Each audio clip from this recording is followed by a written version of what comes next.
Framer forms. If this guide helpful, don't forget to like and subscribe.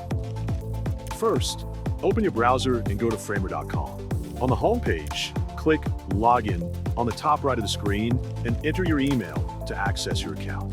Once you're on the dashboard, click New Project to create a new workspace.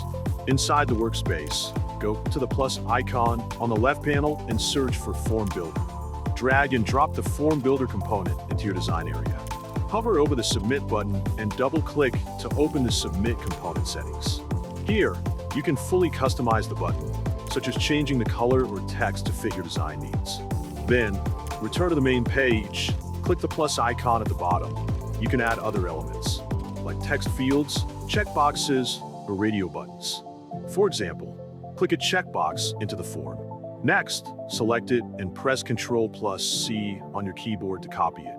Then paste it where needed and adjust the size and position by dragging. Once your form design is complete, go to the top right of your screen and click the play button to preview your project.